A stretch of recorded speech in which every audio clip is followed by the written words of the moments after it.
जय हिंद दोस्तों।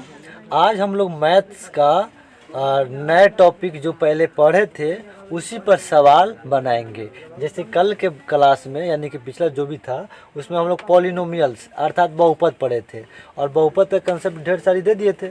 चलिए हम ट्राई करते हैं कि आप लोगों को याद है कि नहीं है और फिर बुक से हम चलेंगे, है ना। देखिए यहाँ मैं देखता हूँ, बताइए आप बहुपद है कि नहीं। x के पावर -6 प्लस 2x यह बहुपद है या नहीं है? तो यह बहुपद नहीं है क्योंकि पावर माइनस में आ गया है। ठीक है। एक और सवाल देते हैं, x प्लस 1/x ये बताइए बहुपद है कि नहीं? ये भी नहीं है क्योंकि x का पावर में आ गया, पावर जो है बाटा में आ गया, अतः यह भी बहुपद नहीं होगा। समझ रहे हैं ना। तो बहुपद होने के लिए बात बुझा रहा है। ऐसा आपके बिहार बोर्ड बहुत बार पूछ दिया है, ठीक ना। देखिए कुछ और सवाल देते हैं। x के power 2 plus 3x plus x देखकर ज़रा बताइए यह बहुपद है कि नहीं है। तो बहुपद है क्योंकि चर का पावर देखना है ना, चर का पावर पॉजिटिव है अतः यह बहुपद होंगे। तो मैं जो बोला था रिवीजन करा दिया। अब चलते हैं इस पर कुछ सवाल करने, ध्यान रखिएगा। उसके पहले कुछ थोड़ा सा टर्म समझ लें। समीकरण तथा, ध्यान दीजिए थोड़ा और बड़ा बड़ा लिख देते हैं ताकि आप लोग को बेहतरीन तरीके से दिखे। बहुपद, समीकरण तथा बहुपद में अंतर क्या होता है? तो सबसे बड़ी अंतर होता है समीकरण में कि समीकरण के बराबर के दोनों साइड कुछ कुछ रहता है। सुनिए ध्यान से, अगर समीकरण होगा ना तो इधर भी कुछ इधर भी कुछ। जैसे x के पावर 2 प्लस 2x प्लस 4 बराबर 0, देख रहे हैं बराबर आ गया ना।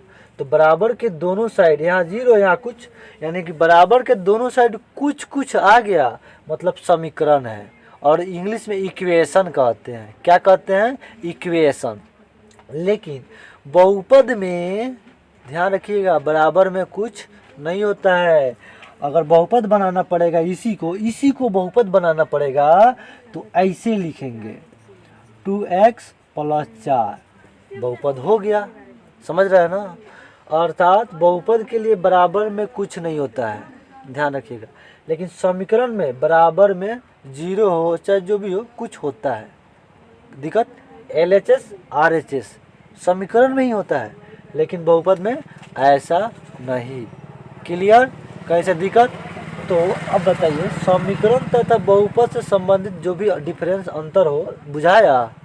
और ध्यान रखिएगा ये दोनों ऐसा टॉपिक है, इससे बिहार बोर्ड की जो माध्यमिक कक्षा में इतना ढेर सारी सवाल पूछी जाती है कि मत कहिए। अगर ये दोनों टॉपिक कंप्लीट कर लिए ना तो सीधे 20 से 30 नंबर क्लियर। समझ रहा ना। तो समीकरण और बहुपद अंतर यही होता है। चलिए अब हम लोग कुछ क्वेश्चन को हल करते हैं। 2.2 है, ध्यान रखिएगा। प्रश्नावली 2.2 है ना। बुक रखिएगा, मैं यही उम्मीद करता हूँ कि आप लोगों के पास बुक होगा, है ना। 2.2 का सवाल number 1, x² minus 2x minus 8 यही सवाल है। ठीक है। तो आपका सवाल क्या कह रहा है पहले बात समझिए। निम्न द्विघात बहुपदों के शून्य ज्ञात कीजिए। आपके पास किताब होगा, उस किताब से आप सवाल पढ़िए। ठीक है ना। मेरे पास भी किताब है और उससे मैं सवाल पढ़ रहा हूँ। निम्न द्विघात बहुपदों के शून्य ज्ञात कीजिए, यानी कि इस सवाल के कई हिस्सा है और पहला हिस्सा कहता है शून्य ज्ञात कीजिए, है ना। तो चलिए पहले हम लोग शून्य को भी समझेंगे कि आखिर शून्य होता है क्या। ठीक है। तो चलिए शून्य को पहले हम लोग समझ लेते हैं। जब कहे शून्य, समझ रहे हैं ना, या कहे मूल ज्ञात करिए, क्या कहे?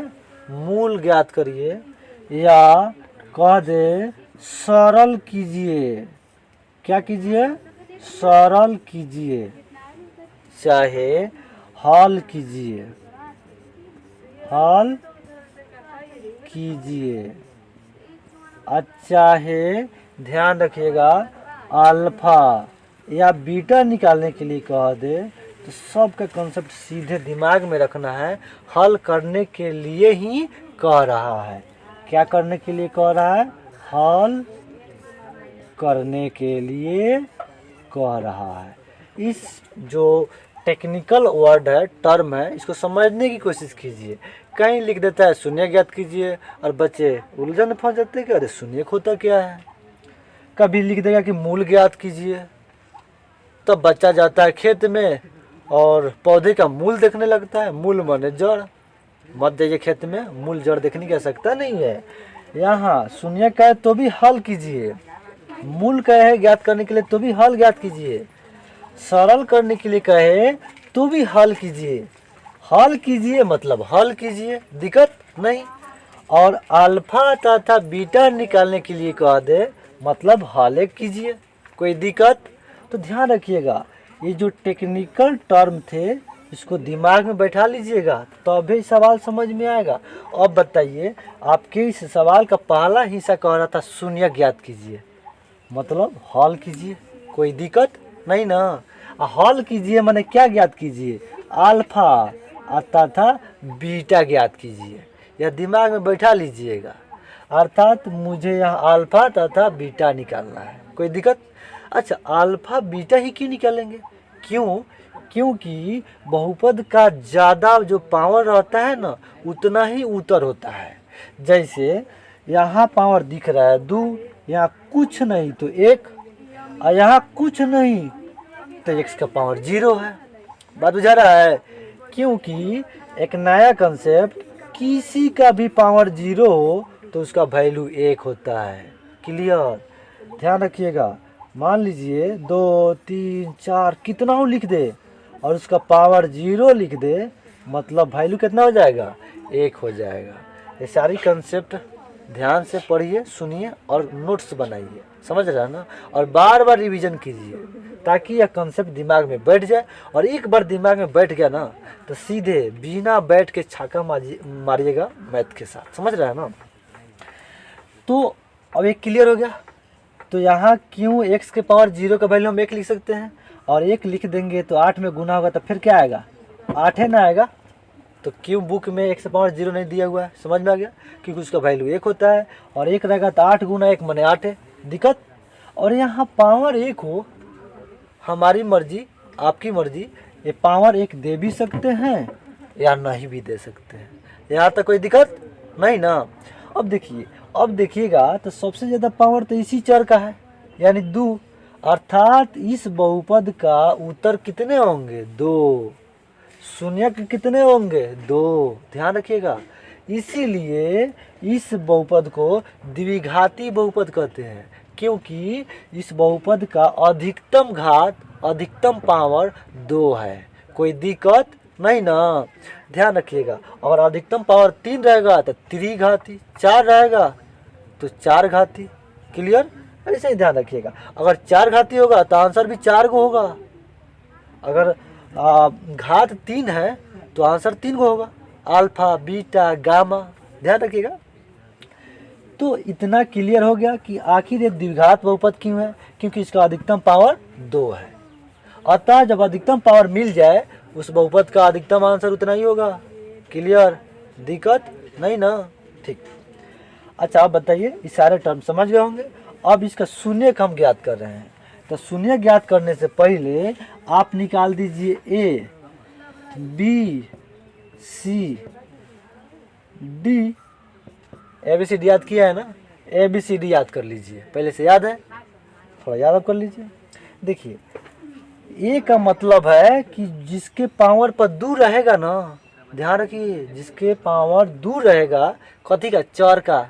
बहुपद पढ़ रहे हैं ना, बहुपद में चर का वैल्यू होता है, अचर का नहीं। पढ़ाए थे, अचर कितना हो भचर भचर करे, समझ में, उसके लिए दिमाग में नहीं लेना है, ठीक है ना। लेकिन चर का ध्यान में रखना है, कोई दिक्कत नहीं। अतः जब पावर चर का 2 हो तो उसका अगिल का जवन हो, तो यहाँ कुछ है आगे नहीं ना, एक दिख रहा है, नहीं दिख रहा है तो मान लीजिए, अतः ए का मान 1 हो जाएगा, दिक्कत नहीं ना। अब देखिए जहाँ का x का पावर 1 हो, कहते हैं ना पावर 1 तो लिख सकते हैं, नहीं लिख सकते, अतः यही होगा, समझ रहा है ना। अतः जहाँ x का पावर 1 हो उसकी आगे जवन गुना के रूप में रहता है वह b होता है। इसको ध्यान से समझ लीजिए, बेसिक क्लास है, समझ में आ गया, अर्थात क्लियर। अब c में देखिए, c उसे कहते हैं जहाँ x का पावर 0 हो, अर्थात यहाँ x का पावर 0 रखेंगे तो वैल्यू 1, और 1 से 8 में गुना होगा तो 8 हो जाएगा, अतः c कितना हो जाएगा 8। माइनस भी है, माइनस भी लगाएंगे, नहीं बुझाया होगा तो सीधे ध्यान रखिए, c वो होता है जहाँ कहीं x सटल ना हो, वह c हो जाता है। बुझाया? आप बुझ नहीं ना रहे हैं, ध्यान से समझिए, ठीक। अब ABC जैसे निकल जाएगा ना तो आप निकालिएगा D, और D का सूत्र होता है B² - 4AC। गर्मी का मौसम आ गया है, AC चाहिए, देखिए ध्यान से। तो D कैसे निकलेगा, क्लियर। ABC तो आसानी है, और D पे आएंगे तो B² - 4AC। चलिए अब यहाँ देखिए ध्यान से, B का वैल्यू कितना है -2,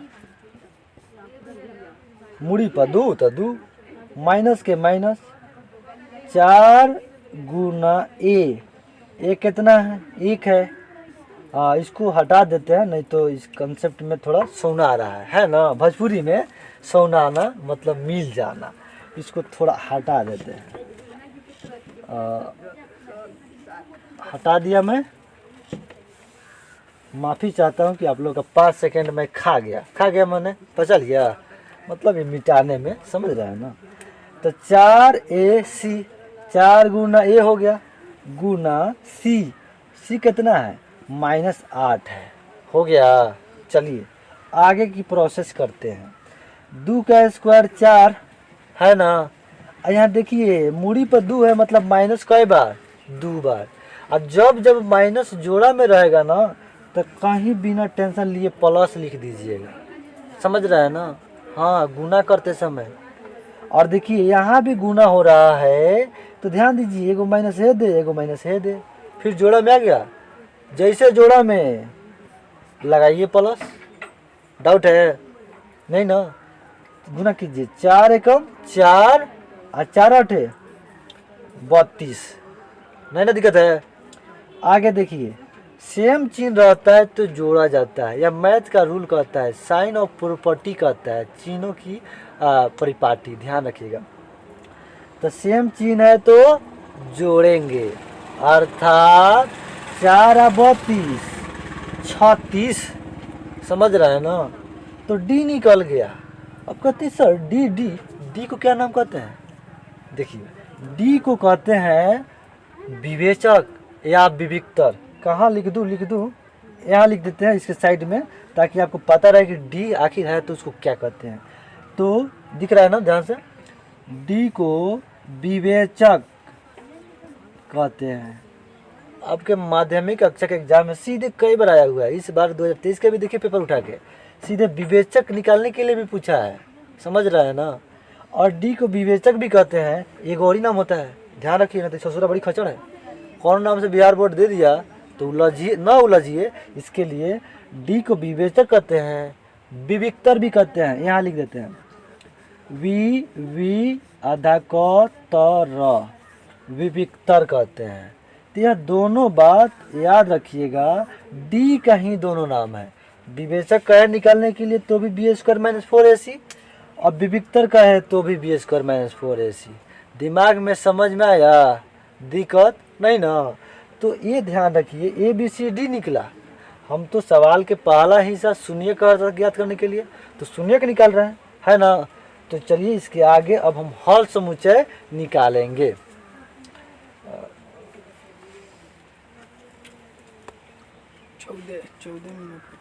ठीक है,